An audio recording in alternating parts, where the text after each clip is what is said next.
Welcome to Raju reviews. ఈరోజు ఎపిసోడ్లో highlights ఏమన్నా ఉన్నాయంటే, హైలైట్స్ అంటూ ఏమీ లేవు, కానీ ఉన్న దాంట్లో కొంచెం పర్వాలేదు అని ఏమన్నా చెప్పుకోవాల్సింది ఏమన్నా ఉంటే కనుక, అమర్దీప్ వచ్చాడు కదా. అమర్దీప్ వచ్చి నిఖిల్ని కప్పట్టుకురారా బావా అంటాడు. ఓకే, ఓటింగ్ ప్రకారం చూసుకుంటే నిఖిల్ టాప్లో ఉన్నాడు కాబట్టి అమర్దీప్ చెప్పాడు, ఓకే. కానీ విష్ణుప్రియ గారిని మాత్రం ఆ టాప్ 1లో ఎందుకు పెట్టారో నాకు అర్థం కాలేదు. శివాజీ గారు కూడా విష్ణుప్రియ గారిని టాప్ 1లో పెడతారు. సో ఆవిడని టాప్ 1లో ఎందుకు పెట్టారో అర్థం కాలేదు. గేమ్ కన్ఫ్యూజ్ చేయడం కోసం పెట్టారో మరి ఎందుకు పెట్టారో. సో దీని తర్వాత ఈరోజు ఎపిసోడ్లో టేస్టీ తేజ ఓటింగ్ నాకు తెలిసి ఆయన టాప్ 3లో ఉన్నారు. ఆయన్ని లీస్ట్లో పెట్టారు. ఇక్కడ అవినాష్ని మాత్రం సేవ్ చేయాలనుకున్నాడు బిగ్ బాస్. ఎందుకంటే అవినాష్ వచ్చిన తర్వాతే ఆ షోకి కొంచెం ఎంటర్టైన్మెంట్ కానీ ఎంతో కామెడీ కానీ కొంచెం షో చూద్దాంరా బాబు అన్న ఫీలింగ్ కలిగింది. అయితే మాత్రం అవినాష్, టేస్టీ తేజ, రోహిణి గారి వల్ల ఆ ఎపిసోడ్కి కొంచెం కళ వచ్చింది. లేదంటే మాత్రం డల్ అయిపోయింది. ఎందుకంటే ఆ వైల్డ్ కార్డ్ ఎంట్రీస్ వచ్చిన తర్వాత. సో ఆ వైల్డ్ కార్డ్ ఎంట్రీలో వచ్చిన గౌతమ్ కూడా ఈరోజు విన్నర్ దాకా రావడం జరిగింది. కాబట్టి వైల్డ్ కార్డ్ ఎంట్రీస్ వల్ల కొంచెం బిగ్ బాస్ ఎపిసోడ్కి, అదే బిగ్ బాస్ షోకి కొంచెం ఎంతో కొంత మేలు అయితే జరిగిందని అనిపించింది. ఇక్కడ అవినాష్ వెళ్ళిపోయాడంటే కనుక కొంచెం డల్ అయిపోద్ది కాబట్టి షో. అందుకే నాగార్జున గారు ఆ ఎలిమినేషన్ ఏదైతే ఉన్నదో వాళ్ళిద్దరిని నుంచోబెట్టారు కదా, టేస్టీ తేజ అండ్ అవినాష్ అని. నుంచోబెట్టడానికి ముందు, అదే వీళ్ళు నుంచోబెట్టినప్పుడు ఎవిక్షన్ సీల్ వాడతావా నబీల్ అని అడిగారు చూసారా. సో దీంతో నబీల్ కరెక్ట్ డెసిషన్ తీసుకుని అవినాష్ని ముందుగానే అనుకున్నాం మనం, అవినాష్ని ఎవిక్షన్ సీల్ ఇస్తాడని అన్నట్టుగానే ఇచ్చాడు. సో ఈరోజు ఎపిసోడ్ హ్యాపీగా ఎండ్ అయింది అంటే కనుక మన నబీలు అవినాష్కి ఆ ఎవిక్షన్ సీల్డ్ వాడడం వల్ల. సో ఇది అయిపోయిన తర్వాత డిస్కషన్ జరుగుతుంది ఆ లైవ్లో. ఏంటంటే యష్మి గారు కానీ, గౌతమ్ కానీ, అవినాష్ కానీ ఇలా ఎవరైనా ఇద్దరు కనుక ఉంటే కనుక నేను ఎవిక్షన్ సీల్డ్ ఇవ్వకపోదును అన్నాడు. ఎందుకన్నాడు అంటే, నన్ను ఒక్కొక్క అడుగు నడిపించింది వీళ్ళే కదా, and Prerana and Avinash and Gautam and Yashmi garu. కాబట్టి ఎవరైనా ఇద్దరు వీళ్ళు వచ్చి ఉంటే కనుక నేను ఇచ్చేవాడిని కాదా అని చెప్పాడు. సో కాబట్టి ఇక్కడ అనుకోకుండా టేస్టీ తేజ రావడం, ఆ ప్లేస్లో అవినాష్ ఉండడం వల్ల లక్కగా ఎవిక్షన్ సీల్డ్ ద్వారా సేవ్ అయ్యాడు. అలాగే తన సీజన్ 4లో కూడా ఎవిక్షన్ సీల్డ్ ఉండడం వల్ల నేను సేవ్ అయ్యానని చెప్పేసి అవినాష్ చెప్పుకొచ్చాడు. ఈరోజు ఆదివారం ఎపిసోడ్ స్టార్ట్ అయిన తర్వాత ఆ ఎపిసోడ్లో స్టార్టింగ్ యష్మి కోసం, అంటే యష్మి గారు ఉన్నారు కదా, తన కోసం వాళ్ళ ఫ్రెండ్ శ్యామ్ అండ్ శ్రీ సత్య వచ్చారు బిగ్ బాస్ స్టేజ్ మీదకి. కొంతసేపు మాత్రం ఆ ఫన్ చేశారనమాట వాళ్ళు. ఆ జోష్ ఏదైతే ఉందో ఆ జోష్ చూపించారు.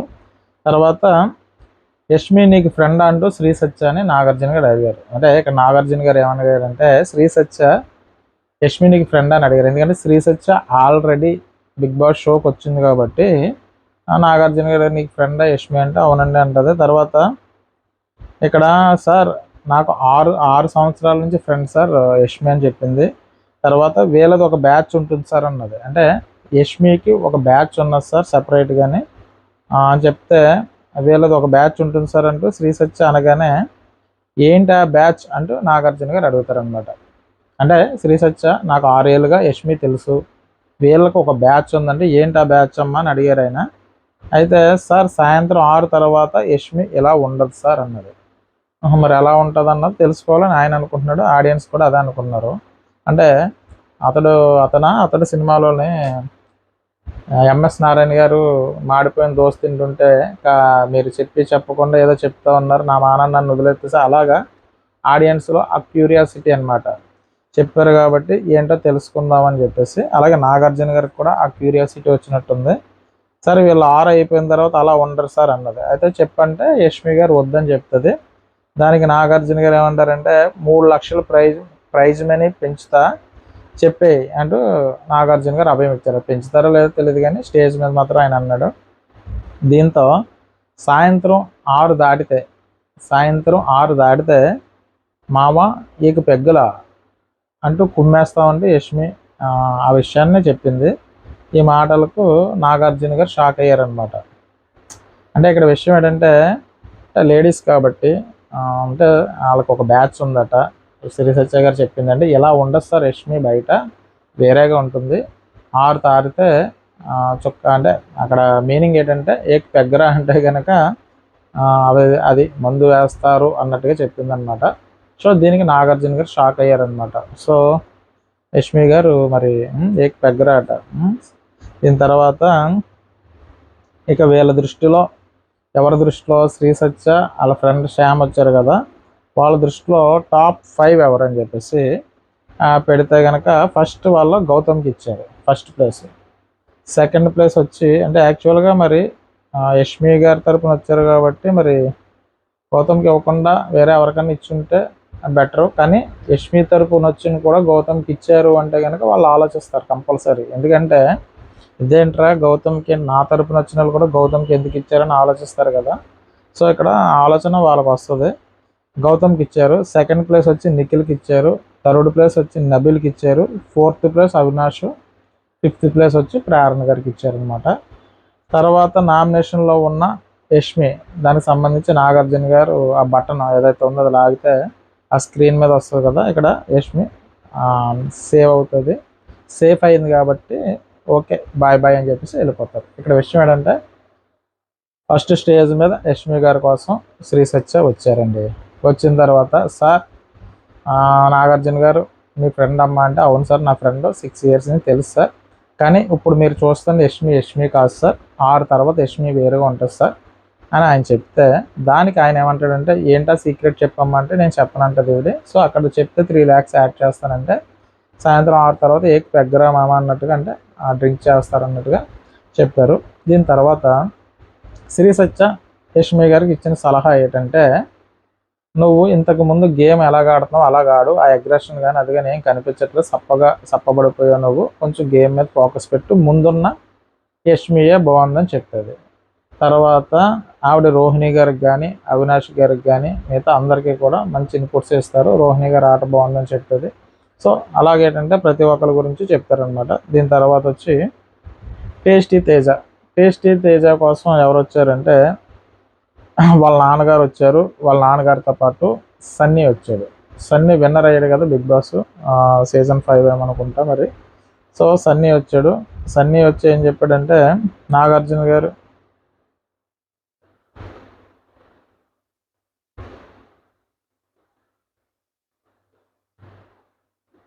అసలు తేజ ఇలా ఆడతాడని నేను ఎక్స్పెక్ట్ చేయలేదు సార్. తర్వాత చాలా బాగా ఆడుతున్నాడని సన్నీ చెప్పాడు. సార్ అసలు తేజ ఇలా ఆడతాడని నేను అనుకోలేదు, తేజ అయితే మాత్రం చాలా బాగా ఆడుతున్నాడు సార్. సార్ హౌస్లో ఉన్న వాళ్ళందరి గురించి ఒక్కొక్క మాట చెప్తాను సార్, ముఖ్యంగా విష్ణుప్రియని చూస్తుంటే ఆరెంజ్ సినిమా గుర్తొస్తుంది సార్ అంటాడు. అంటే ఆ మీనింగ్ దేనికన్నాడో తెలియదు, అందులో మూవీకి సంబంధించి కనెక్ట్ చేశాడనమాట.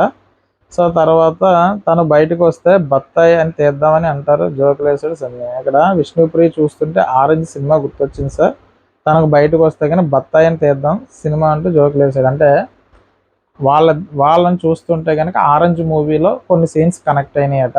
సో కాబట్టి విష్ణుప్రియ బయటకు వస్తే కనుక ఒక బత్తాయి అని ఒక సినిమా తీద్దాం అన్నట్టుగా ఓ జోక్ కట్ చేశాడు విష్ణుప్రియ మీద. తర్వాత ఇక నిఖిల్తో మాట్లాడుతూ అందరినీ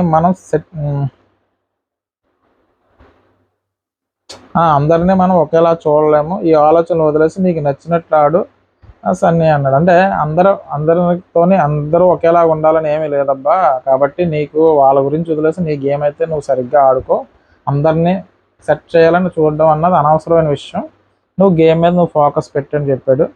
తర్వాత వీళ్ళ దృష్టిలో టాప్ 5 అంటే వీళ్ళు ఎవరిని పెట్టారంటే, ఫస్ట్ వీళ్ళు కూడా గౌతమ్ని పెట్టారు, తర్వాత వచ్చి నిఖిల్ని పెట్టారు, తర్వాత వచ్చి నబీల్ని, తర్వాత ప్రేరణని, తర్వాత అవినాష్ని పెట్టారు. వీళ్ళు టేస్టీ తేజ తరపున వచ్చారు కాబట్టి, టేస్టీ తేజ నువ్వైతే గేమ్ చాలా బాగా ఆడుతున్నావు, సో ఆ ఏడుపు అయితే చూడలేకపోయాం, కానీ అంటే అన్న ఆపేసానన్న, ఆ ఏడుపు అయితే ఆపేసానన్న అన్నట్టుగా చెప్పారు. అలాగే టేస్టీ తేజ వాళ్ళ ఫాదర్ ఏం చెప్తారంటే, మా ఓడు ఓన్గా ఈ స్టేజ్కి వచ్చాడండి, ఈ స్టేజ్కి రావడానికి తను చాలా కష్టపడ్డాడు, నేను ఇంకా వేరే ఏదో అనుకున్నాను మా ఓడు ఏమైపోతాడు అనుకుని, కానీ మా ఓడు ఏదైతే అనుకున్నాడో అది సాధించగలిగాడు, వాళ్ళ అమ్మగారు అనుకున్న సాధించగలిగాడు. సో అన్నట్టుగా ఆయన కొడుకు గురించి గొప్పగానే చెప్తాడు. దీని తర్వాత వచ్చి అవినాష్ కోసం కోన వెంకట్ గారు వచ్చారనమాట. అలాగే వాళ్ళ బ్రదర్ వస్తాడు.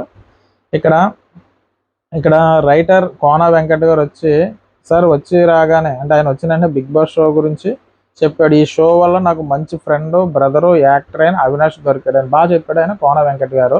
ఆయన రెగ్యులర్గా బిగ్ బాస్ షో చూస్తారట. ఆ షోలో చూసిన వాళ్ళని బట్టి అందులో ఎవరైతే ఉన్నారో హౌస్మేట్స్ దానికి సంబంధించి ఆ సినిమాల్లో మూవీలో కొన్ని క్యారెక్టర్స్ డిజైన్ చేశాను నేను. సో అలాగే నేను తీసుకుంటున్నాను. నాకు బిగ్ బాస్ షోలో ఈ హౌస్మేట్స్ ఉండడం వల్ల ఏంటంటే నాకు కొంతమంది ఆర్టిస్టులు దొరుకుతున్నారు అన్నట్టుగా చెప్పి బిగ్ బాస్ షో వల్ల నాకు అవినాష్ ఒక ఫ్రెండ్ మంచి ఇది దొరికాడని బాగా చెప్పాడు అవినాష్ గురించి. తర్వాత అలానే బిగ్ బాస్ ఫేమ్ సిరితో ఈ మధ్యన ఒక ప్రాజెక్ట్ చేశారు. అదే బిగ్ బాస్లో వచ్చిన సిరి గారితో ఈ మధ్య ఒక ప్రాజెక్ట్ చేశారట. అలాగే ప్రియాంక సింగ్ మెయిన్ లీడ్గా ఓ సినిమా చేస్తున్నా, తర్వాత అవినాష్తో ఒక సినిమా చేస్తా అంటూ కోన వెంకట్ అన్నారు. బిగ్ బాస్ షోకి వచ్చిన ప్రియాంక సింగ్ గారితో ఒక సినిమా చేస్తున్నాడట. అలాగే అవినాష్తో కూడా ఒక సినిమా చేస్తానని ఆయన అయితే బిగ్ బాస్ షో గురించి, బిగ్ బాస్లో ఉన్న హౌస్మేట్స్ గురించి చాలా బాగా చెప్పాడు. తర్వాత అయితే ఒక పని చేయండి కోన వెంకట్ గారు, ఇక హౌస్మేట్స్ ఒక్కొక్కరికి ఒక సినిమా టైటిల్ ఇవ్వండి అని చెప్పేసి నాగార్జున గారు అంటారు. దీంతో ఒక పని చేస్తాను సార్, నేను ఒక 52 సినిమాల వరకు రాశాను. ఆ 52 సినిమాల్లో నాకు ఎవరు సెట్ అవుతే అది ఇస్తానని చెప్తారు. సరే అయితే ఇక్కడ కూడా మీ సినిమాలైనా అన్నట్టుగా నాగార్జున గారు అంటారు. దాంతో ఏంటంటే నిఖిల్కి బాద్షా అని ఇస్తాను సార్, నిఖిల్కి బాగా సెట్ అవుతుంది, తిన పని ఏదో తిన చేసుకుంటాడు, ఎవరితో కూడా పెద్ద ఇది చేయడు, కానీ చాలా బాగుంటుంది తిన గేమ్ అన్నట్టుగా నిఖిల్కి బాద్షా ఇచ్చారు. తర్వాత పృథ్వీకి బలుపు ఇచ్చాడు అనమాట. మనోడు అలాగే బలుపుగా ఉంటాడు కాబట్టి బలుపుకి అంటే సినిమా టైటిల్ బలుపు ఇచ్చాడు. సో తన గేమ్ బాగానే ఉంటుంది కానీ ఆ అగ్రెసివ్నెస్ వల్ల కొంచెం ఆ బలుపు అని ఇస్తున్నానని చెప్పాడు. తర్వాత విష్ణుప్రియకి నిన్ను కోరి అని ఇచ్చారు. నిన్ను కోరి అంటే ఇక్కడ పృథ్వీ వెనకాల నిన్ను కోరి అన్నట్టుగా ఆవిడ ఉంటుందనే ఉద్దేశంతో ఆ టైటిల్ ఇస్తున్నట్టుగా ఆయన చెప్పాడు. అంటే ఆవిడ గేమ్ కన్నా పక్క వాళ్ళ కోసం ఆడుతుంది కాబట్టి విష్ణుప్రియ గారికి నిన్ను కోరి ఇచ్చారనమాట. దాని తర్వాత యష్మి గారికి రెడీ ఎందుకు ఇచ్చాడంటే దేనికైనా రెడీ అంటే గొడవ పడితే రెడీ, దేనికైనా ఆర్గ్యుమెంట్కి రెడీ, దేంట్లో అన్నా రెడీ, తర్వాత సంగతి తర్వాత, కానీ నేను ముందు రెడీ, ప్రతి దానికి గొడవకు కానీ ఆర్గ్యుమెంట్ కానీ ఏ విషయంలో అన్నా కూడా రెడీగా ఉంటుందని చెప్పేసి ఆవిడకి రెడీ ఇచ్చారు. తర్వాత ప్రేరణకి గీతాంజలి అని ఇచ్చారు. సో గీతాంజలి ఎంత ఇచ్చుంటారంటే ఆవిడ ఒకసారి నామినేషన్లో అరుస్తూ ఉంటుంది తప్ప మిగతా టైం అంతా బాగానే ఉంటుంది కాబట్టి ఆవిడకి గీతాంజలి ఇచ్చారు. గీతాంజలి ఇవ్వడానికి ఏంటంటే దయ్యం పట్టినప్పుడు మాత్రమే ఎమోషనల్ అవుతుంది కదా అందులో అంజలి గారు, అంతకుముందు నార్మల్గా కామన్గా ఉంటుంది, కానీ దయ్యం అంటే ఒక ఇదైనప్పుడు ఆత్మ ఆవహించినప్పుడు మాత్రమే జమ్ జమ్ జమ్ అని అరుస్తూ ఉంటుంది కదా. సో అందుకని చెప్పేసి ఆ ప్రేరణకి గీతాంజలి మూవీని డెడికేట్ చేశారట. తర్వాత రోహిణి గారికి హ్యాపీ. నాకు ఈ అమ్మాయి అయితే చాలా బాగా నచ్చిందండి, ఎప్పుడో సరదాగా ఉంటుంది, ఎప్పుడో టైం అంటే ఏమాత్రం ఇదైతే కనుక ఎప్పుడో చిన్న చిన్న మాటలు అనడం తప్ప ఎప్పుడు నవ్వుతా హ్యాపీగా ఉంటుంది, కాబట్టి తనకి హ్యాపీ టైటిల్ ఇస్తున్నానని చెప్పేసి చెప్పారు.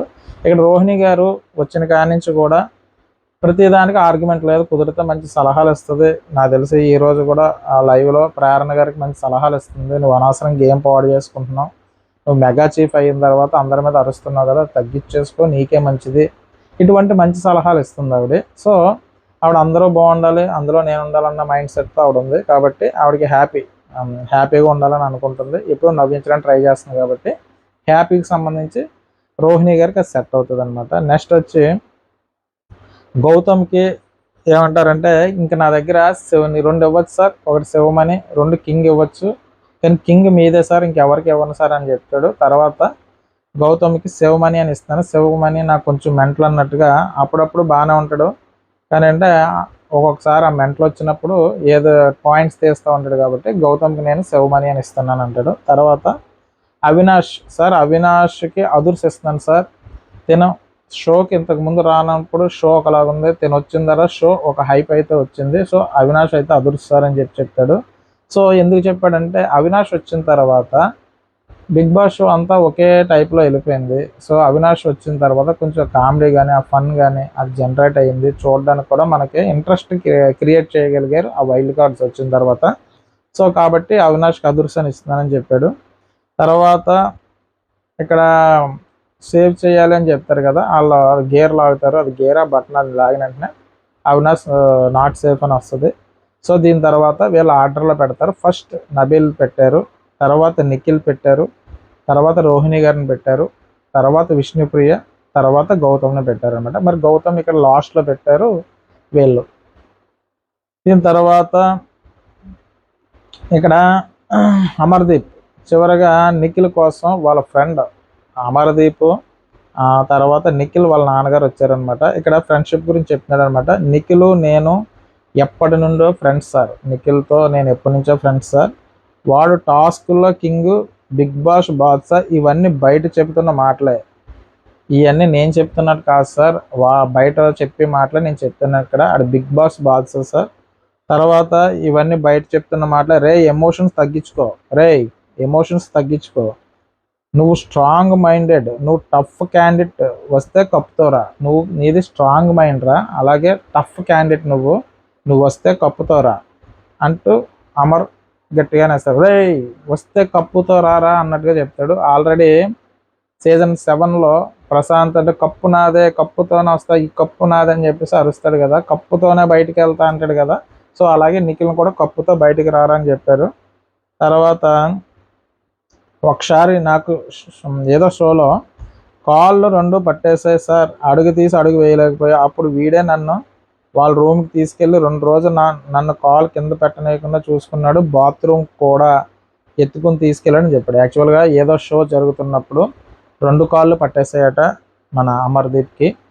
పట్టేసిన తర్వాత తను అక్కడి నుంచి రూమ్కి తానే తీసుకెళ్ళాడట. అక్కడి నుంచి కూడా రూమ్లో 2 రోజులు ఉంచుకొని తను బాత్రూమ్కి వెళ్ళినా, రిటర్న్కి ఏదో ఎనికైనా వెళ్ళినా తనే ఎత్తుకుని తీసుకుని వచ్చాడు. అలా 2 days చేశాడట. అది చాలా గ్రేట్ అయితే నిఖిల్ అయితే. సో వీళ్ళిద్దరిది అంత ఫ్రెండ్షిప్కి అంత బాండింగ్ ఉందన్నట్టుగా అమర్దీప్ చెప్పుకొని వచ్చాడు. సో కాబట్టి ఇక్కడ Nikhil and Amardeep close friends అనమాట. సో ఎంత చేశాడు నా కోసం, నా ఫ్రెండ్ కోసం నేను ఏదన్నా చేస్తానన్నట్టుగా తను చెప్పుకొని వచ్చాడు. సో ఇక్కడ తన దృష్టిలో టాప్ 5 అని ఎవరంటే ఇక్కడ అమర్దీప్ మనకి పెద్ద షాక్ ఇచ్చాడు. ఏంటంటే శనివారం నాడు శివాజీ గారు నాకు ఇప్పటికీ ఫీజులు ఎగిరిపోయినాయని చెప్పాను కదా, మరి ఆయన విష్ణుప్రియ గారి పేరు మరి మొదట్లో ఎలా పెట్టాడో నాకు అర్థం కావలేదు. మరి ఆయన గేమ్ స్ట్రాటజీ ఏంటో నాకు అర్థం కాలేదు. పోనీ ఆయనకేమో అర్థం కాలేదు అనుకుంటే ఇక్కడ అమర్దీప్ వచ్చి కూడా ఎవరిది విష్ణుప్రియ గారితో మొదట పెట్టాడు. విష్ణుప్రియ కూడా షాక్ అవుతుంది. మరి నాకు అర్థం ఇదేం స్ట్రాటజీయో నాకు అర్థం కాలేదు. విష్ణుప్రియ ఫస్ట్ ప్లేస్లో పెట్టాడు, తర్వాత వచ్చి నబీల్ని పెట్టాడు, తర్వాత వచ్చి రోహిణిని పెట్టారు, తర్వాత వచ్చి గౌతమ్, తర్వాత వచ్చి ఒరే తేజ నీది పెడుతున్నాను అని చెప్పేసి తేజది పెడతారు అక్కడ. సో వీళ్ళిద్దరూ ఎందుకు పెట్టారు విష్ణుప్రియ గారిది అంటే కనుక వాళ్ళని కన్ఫ్యూజ్ చేయడం కోసం పెట్టినట్టు. యాక్చువల్గా విష్ణుప్రియ గారి గేమ్ అక్కడ పొడిచేసింది అయితే ఏమీ లేదు కదా, సో ఆడింది అయితే లేదు. అలాగని చెప్పేసి పృథ్వీ పేరు ఎవరో పెట్టట్లేదు. సో పృథ్వీ లేనిది విష్ణుప్రియ గారి గేమ్ ఎక్కడే ఉంది పృథ్వీ అనుకోవచ్చు. అలా అందులో అవసరం ఏట్రా బాబు, ప్రతి ఒక్కరు వచ్చి విష్ణుప్రియ ఫస్ట్లో పెడుతున్నారు. ఎందుకంటే ప్రేరణ కానీ యష్మి గారిది కానీ పృథ్వీది కానీ ఎవరు ఫస్ట్ ప్లేస్లో పెట్టరు కదా. సో కాబట్టి అనుకుంటారు కదా, చూసి వాళ్ళు అనుకుంటూ ఉంటారు. తర్వాత నిఖిల్తో ఏం చెప్తాడంటే అమర్దీప్ వెళ్ళిపోయేటప్పుడు, నిఖిల్ నీకు ఏమనిపించిందో, ఎక్కడ హర్ట్ అయిందో దానికి మాత్రం నామినేట్ చేయకు. నిఖిల్ నీకేమనిపించిందో, ఎక్కడ హర్ట్ అయిందో దానికి మాత్రం నిఖిల్ నీకేమనిపించిందో, ఎక్కడ హర్ట్ అయిందో దానికి మాత్రమే నామినేట్ చేయి. ఎక్స్పీరియన్స్ చెప్తున్నా డేంజర్లో పడుకొని అమర్దీప్ అన్నాడు. అంటే ఆయన ఏం చెప్పాడంటే నీకు ఎక్కడైతే బాధ కలుగుతుంది, నీకు ఎక్కడైతే ఇబ్బంది అనిపిస్తుంది, ఏ పాయింట్ అయితే ఇది అవుతుంది దాని మీద నామినేట్ చేయి తప్ప పక్క వాళ్ళ పాయింట్లు తీసుకొచ్చి నామినేట్ చేయకు. ఎక్స్పీరియన్స్తో చెప్తున్నా డేంజర్లో పడకు. అంటే తను ఆల్రెడీ సీజన్ 7 ఆ విన్ అయ్యేవాడు ఎందుకైతే అవ్వలేదంటే పక్క వాళ్ళ కోసం నువ్వు గేమ్ ఆడేవనుకో నువ్వు దెబ్బైపోతావు, ఆల్రెడీ అనుభవంతో చెప్తున్నా. సో కాబట్టి నీకు తప్పు అనిపించింది ఏదైతే ఉందో అంటే నీ పరంగా, అంటే నీ గేమ్ నీ పరంగా నీకు ఎక్కడైతే ఎఫెక్ట్ అయ్యింది నువ్వు ఉండాలి అందులో, ముఖ్యంగా అది నీకు ఎఫెక్ట్ అయ్యి ఉండాలి. నీకు తప్పు అనిపించాలి తప్ప పక్క వాళ్ళ పాయింట్లు తీసుకొచ్చి మాత్రం వెయ్యకు. నేను లాస్ట్ సీజన్ ఇలాగే పోయింది కాబట్టి అని చెప్పాడు. ఎందుకంటే యష్మి గారి విషయంలో గౌతమ్ నామినేట్ చేశాడు కాబట్టి అక్కన్న పాయింట్. సో అటువంటి వద్దబ్బా, ఇటువంటి అయితే మాత్రం వద్దన్నట్టుగా చెప్పాడు ఆయన. సో కాబట్టి ఇక్కడ అమర్దీప్ బాగానే చెప్పాడు నిఖిల్ కోసం. సో చెప్పేసి తను వెళ్ళిపోయారు. దీని తర్వాత సరే ఇందులో ఒక్కొక్కరిని సేవ్ చేసుకుంటూ వస్తే చివరికి మిగిలింది మాత్రం అవినాష్ అండ్ టేస్టీ తేజ ఇద్దరు మిగిలిపోయారు అనమాట. సో మిగిలిపోయిన తర్వాత ఎపిసోడ్లో చివరిగా మిగిలింది ఇంకా ఎలిమినేషన్ కాబట్టి ఇక్కడ నాగార్జున గారు ఏం చేస్తారంటే ఇద్దరిని యాక్షన్ రూమ్కి రమ్మని చెప్పారు. ఇద్దరు యాక్షన్ రూమ్కి వెళ్తారు. యాక్షన్ రూమ్కి వెళ్ళిన తర్వాత ఇంతలో నబీల్తో మాట్లాడతారు. ఆయన వీళ్ళిద్దరిని యాక్షన్ రూమ్కి రమ్మంటారు. నబీల్తో ఏం మాట్లాడతారంటే, నబీల్ నీ దగ్గర ఎవిక్షన్ సీల్డ్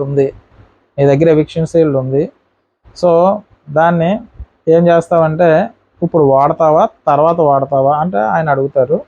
దానికి నా దగ్గర షీల్డ్ ఉండడానికి అవినాష్ కూడా ఒక కారణం సార్, ఎందుకంటే ఒక స్టెప్ నడిపించాడు కాబట్టి నేను జనాల వల్ల సేవ్ అయ్యి వెళ్తానని నమ్ముతున్నా. నేను నెక్స్ట్ ఎలిమినేషన్లోకి వచ్చిన జనాల వల్ల సేవ్ అయ్యి ఎదరికి వెళ్తానని నేను అనుకుంటున్నా, అందుకే అవినాష్కి ఇద్దాం అనుకుంటున్నా అంటూ నబీల్ తను చెప్తాడు. అయితే ఇక్కడ ఎలిమినేషన్ ప్రక్రియ అక్కడ స్టార్ట్ చేస్తారు యాక్షన్ రూమ్లో. ఇందులో అవినాష్ అంటే 2 ఫొటోస్ ఉంటాయి కదా, బ్రష్లతో వేయమని చెప్పారు. ఇది బయట ఆల్రెడీ అడిగేశాడు కదా, అడిగేసిన తర్వాత మళ్ళీ ఒక 9 సెకండ్లు టైం ఇస్తానని చెప్పి ఆయన లెక్క పెడతాడు. ఆయన లెక్క పెట్టిన తర్వాత మళ్ళీ అడుగుతారు నాగార్జున గారు నబీల్ని, ఏమన్నా ఆలోచించుకున్నామంటే లేదు సార్ నేను అవినాష్కి ఇస్తానని చెప్తారు. దీని తర్వాత ఇక్కడ ఇందులో అవినాష్ ఎవిక్ట్ కాకంటే ఇందులో అవినాష్ మాత్రం ఎలిమినేట్ అయిపోతాడు. తర్వాత వచ్చి తేజ సేఫ్ అయిపోతాడు. అయితే దీంతో అవినాష్ అయిపోయింది అనుకుంటూ డేలా పడగా ఓటింగ్ ప్రకారం అవినాష్ ఎలిమినేటే కానీ నబీల్ ఎవిక్షన్ సీల్డ్ వాడాడని చెప్పారు. అంటే ఇక్కడ ఎప్పుడైతే అవినాష్ ఎలిమినేట్ అయిపోయాడని తెలిసిన తర్వాత కొంచెం డల్ అయిపోతాడు. డల్ అయిపోయిన తర్వాత నాగార్జున ఏం కంగారు లేదు, నీకోసం నబీల్ ఎవిక్షన్ సీల్డ్ వాడాడు అని చెప్తే తర్వాత టేస్టీ తేజ డల్ అయిపోతాడు. ఎందుకంటే సీజన్ 7కి సంబంధించి అనుకుంటా ఇప్పుడు ఆ ఎవిక్షన్ సీల్డ్ ఎవరు వాడితే వాళ్ళు సేవ్ అవుతారు, మిగతా వాళ్ళు ఎలిమినేట్ అయిపోతారు అని పెట్టచ్చు. కానీ ఇక్కడ అవినాష్ను ఉంచాలని బిగ్ బాస్ అనుకోవడం వల్ల అటువంటిది ఏం పెట్టకుండా ఇటు టేస్టీ తేజని కూడా ఉంచేశారు. అంటే ఓట్ల పరంగా టేస్టీ తేజ టాప్ 3లో ఉన్నాడు కాబట్టి టేస్టీ తేజ సేవ్ అయిపోయాడు. అలాగని చెప్పి సీల్డ్ ప్రకారం అంటే టేస్టీ తేజ అన్యాయం అయిపోతుంది. ఇక్కడ అవినాష్ ఉంటేనే ఆ ఎంటర్టైన్మెంట్ ఏదైతే అది సాగుతుంది. ఆల్రెడీ మెగా చీఫ్ అయి ఉన్నాడు కాబట్టి ఈ వీక్ కూడా మన నామినేషన్లో రాకుండా అవినాష్ సేవ్ అయిపోతాడు. సో ఇక్కడ ఏం జరిగిందంటే యు ఆర్ సేఫ్ అంటూ నాగార్జున గారు అన్నారు. దాని తర్వాత కానీ తేజ నేను జనాలు ఎలిమినేట్ చేయలేదు, సేవ్ చేసేలా ఓట్లు వేశారు కానీ అంటూ టెన్షన్ పెట్టారు. ఇక్కడ టెన్షన్ పడ్డాడు టేస్టీ తేజ, ఎందుకంటే అవినాష్ ఎవిక్షన్ సీల్ ఇచ్చారు కాబట్టి. సో కాబట్టి ఓట్లు వేసినా ఇది చేసినా ఎవరినొక ఎలిమినేట్ చేయాలి కాబట్టి టేస్టీ తేజని ఎలిమినేట్ చేసేస్తారని టేస్టీ తేజ కంగారు పడ్డాడు. సో కానీ నాగార్జున గారు ఏం చెప్పారంటే కానీ చివరికి నువ్వు కూడా సేఫ్, ఈ వారం నో ఎలిమినేషన్ అంటూ నాగార్జున గారు చెప్పారు. అమ్మాయి అని చెప్పేసి ఊపిరి పీల్చుకున్నారు. కానీ వెళ్ళే ముందు ఈ వారం ట్విస్టులు మామూలుగా ఉండవని చెప్పేసి వెళ్ళిపోయారు అనమాట. యాక్చువల్గా ఈరోజు ఎపిసోడ్ క్లైమాక్స్లో వచ్చిన నామినేషన్ ఏదైతే ఉందో మంచి డెసిషన్ తీసుకుంది ఎవరైనా ఉన్నారంటే అది నబీల్ తీసుకున్న డెసిషన్ మంచిదని ఎందుకన్నానంటే నబీల్ నిస్వార్థంగానే నాకు అవినాష్ హెల్ప్ చేశాడు కాబట్టి నేను ఇవ్వాలని అనుకున్నాడు. దీని తర్వాత అవినాష్ని ఏదైతే ఉందో ఆ యాక్షన్ రూమ్కి రమ్మని చెప్పేసి దాంట్లో తీసుకొచ్చిన తర్వాత ఆ షీల్డ్ అవినాష్కి ఇస్తారు. సో అవినాష్ ఆ షీల్డ్ ఉండడం వల్ల సేవ్ అయ్యాడని చెప్తారు. దాని తర్వాత టెన్షన్ పడిన టేస్టీ తేజతో నాగార్జున గారు ఏమంటారంటే బాబు తేజ నువ్వు జనాలు ఇచ్చిన ఓట్ల వల్ల నువ్వు సేవ్ అయ్యావు, కానీ ఏంటంటే నిన్ను ఎలిమినేట్ చేయట్లేదు ఎందుకంటే అన్నట్టుగా ఒక టెన్షన్ పెట్టేసి వదిలేశారు. చివరిగా నిన్ను సేవ్ చేస్తున్నానని చెప్పేసి నువ్వు ఎలిమినేట్ అవ్వట్లేదని, ఈ వారం ఎలిమినేషనే లేదని చెప్పేసి హ్యాపీగా ఎండ్ చేసేసారు. ఎండ్ చేసిన తర్వాత ఈ వారం చాలా ట్విస్ట్లు ఉంటాయి అన్నట్టుగా చెప్పేసి ఆయన వెళ్ళిపోయిన తర్వాత నబీలు అవినాష్ వెళ్ళి నబీల్ దగ్గర చాలా థ్యాంక్స్ నబీలు నువ్వు చేసినందుకంటే నబీల్ ఏమంటాడంటే ఇక్కడ రోహిణి గారు కూడా ఉంటారు. రోహిణి గారు ప్రతి ఒక్కరు కూడా ఈరోజు సండే హ్యాపీగా ఎండ్ అయిందంటే కనుక నబీల్ వల్లే అని చెప్పేసి విష్ణుప్రియ గారు మంచి నిర్ణయం తీసుకున్నాం, అదేదో టేస్టీ తేజకి ఇచ్చుంటే కనుక అవినాష్ వెళ్ళిపోయింది కూడా మంచిగా గెస్ట్ చేసావని చెప్తే ఇక్కడ నబీల్ ఏం చెప్తాడంటే రోహిణి గారు వాళ్ళ దగ్గర అందరూ అంటే ఇది లైవ్లో జరిగింది, నేను యాక్చువల్గా అయితే కనుక అక్కడ టేస్టీ తేజ నన్ను ఒక అడుగు కూడా ముందు నడిపించలేదు కాబట్టి నేను టేస్టీ తేజకి ఇవ్వను. నాకు ఎవిక్షన్ సీల్డ్ రావడానికి ముఖ్య కారణం ఎవరన్నా ఉన్నారంటే అవినాష్, తర్వాత యష్మి, తర్వాత గౌతమ్. కాబట్టి నామినేషన్లో అక్కడ ఇద్దరు వచ్చారు టేస్టీ తేజ అవినాష్, అందుకే నాకు రెండో ఆలోచన లేదు, అందుకనే నేను అవినాష్కి ఇచ్చాను. అదే ప్లేస్లో కనుక యష్మి గారు కానీ గౌతమ్ కానీ ఉండుంటే కనుక నేను ఎవరికి ఇవ్వకపోదును, ఎందుకంటే ఎవరికి ఇచ్చినా ఒకరు ఫీల్ అవుతారు, ఎవిక్షన్ సీల్డ్ నా దగ్గరే ఉంచుకుందును అని చెప్పాడు అనమాట. అప్పుడు మళ్ళీ అవినాష్ అడుగుతాడు మరి నేను నిజంగా అదే చేయొద్దని చెప్పారు. అంతే అప్పుడు అవినాష్ అంటాడు అనమాట, మరి కరెక్టే లే మేము ఇద్దరం కదా అన్నట్టుగా తను అనుకుంటాడు. కానీ తన పాయింట్ ఏదైతే ఉందో జెన్యున్గా చెప్పాడు అనమాట. రోహిణి గారు కూడా అడుగుతారు, లేదు లేదు వీళ్ళిద్దరు ఉంటే కన్ఫ్యూజ్ అవుతుందేమో కానీ టేస్టీ తేజ కాబట్టి నేను డైరెక్ట్గా ఇచ్చేసానని చెప్పి బిగ్ బాస్ కెమెరా దగ్గరకు వచ్చి మాట్లాడతారు. బిగ్ బాస్ ఆ ఎవిక్షన్ సీల్ వచ్చిన కాడి నుంచి నాకు టెన్షన్గా ఉంది. సో కాబట్టి నేను పెద్దగా ఫోకస్ చేయలేకపోతున్నాను, కాబట్టి అది ముందుగా వెళ్ళిపోవడం బెటర్ అన్నట్టుగా నేను ఎవిక్షన్ సీల్డ్ అయితే ఇచ్చేసాను అన్నట్టుగా కెమెరాకి నబీల్ చెప్తాడు. సో నబీల్ని హౌస్లో ఉన్న అందరూ కూడా చాలా బాగా చేసావు నబీలు, చాలా బాగా చేసావు నబీల్ అని చెప్పేసి అందరూ అప్రిషియేట్ చేస్తారు. సో ఈరోజు నబీల్ గొప్ప మనసు చాటుకున్నాడు అనమాట. సో ఎందుకు అని అంటే కనుక ఆ ఎవిక్షన్ సీల్డ్ ఉంటే ఈ వారం నామినేషన్లు ఉంటే తను వాడుకోవచ్చు, కానీ కూడా తనకి హెల్ప్ చేసిన వాళ్ళకి తను హెల్ప్ చేయాలని అనుకున్నాడు కాబట్టి ఆ ఎవిక్షన్ సీల్డ్ అవినాష్కి వాడాడు. నేను ఫస్ట్ నుంచి అనుకుంటానే ఉన్నా ఎవిక్షన్ సీల్డ్ కంపల్సరీ అవినాష్కి వాడతాడని. అలాగే బిగ్ బాస్ కూడా అదే ఎక్స్పెక్ట్ చేశాడు, ఒకవేళ ఎలిమినేషన్లో కనుక అవినాష్ వస్తే కనుక ఈ షీల్డ్ ఏదన్నా అవినాష్కి వాడించేలా చూద్దామని వాళ్ళు అనుకున్నారు. వాళ్ళు అంత ప్రయత్నం చేయకుండానే నబీల్ అయితే మాత్రం జెన్యున్గా అవినాష్కి ఇచ్చాడు. ఇదైతే నాకు బాగా అనిపించింది. దానికి ఎందుకంటే నా దగ్గర ఉంటే నేనే వాడుకోవచ్చు కదా అని అనుకోవచ్చు, కానీ ఆ విధంగా నబీల్ ఆలోచించలేదు. సో కాబట్టి అప్పటికి కూడా నాగార్జున గారు అంటారు అవినాష్తో, నువ్వు అప్పుడప్పుడు కనీసం నామినేషన్లోకి వస్తే ఈ ప్రాబ్లం లేకపోతుంది కదా, సో నబీల్ రూపంలో నువ్వు సేవ్ అయిపోయావు, సో దీనికి నబీలే కారణం అన్నట్టుగా ఆయన చెప్తారు. దాని తర్వాత వీళ్ళు డిస్కస్ చేసుకుంటారు. నేను నామినేషన్లో రాకపోవడం నా చేతుల్లో ఏముంది, ఎవరు నన్ను నామినేట్ చేయట్లేదు కదా అన్నట్టుగా అవినాష్ అంటాడు. సరే సరే అన్నట్టుగా వీళ్ళు అనుకుంటారు. సో దీంతో ఈ ఎపిసోడ్ని ఇక్కడితో ఎండ్ చేస్తారు. నా రివ్యూ కనుక మీకు నచ్చినట్టయితే నా ఛానల్ సబ్స్క్రైబ్ చేయండి, ఒక లైక్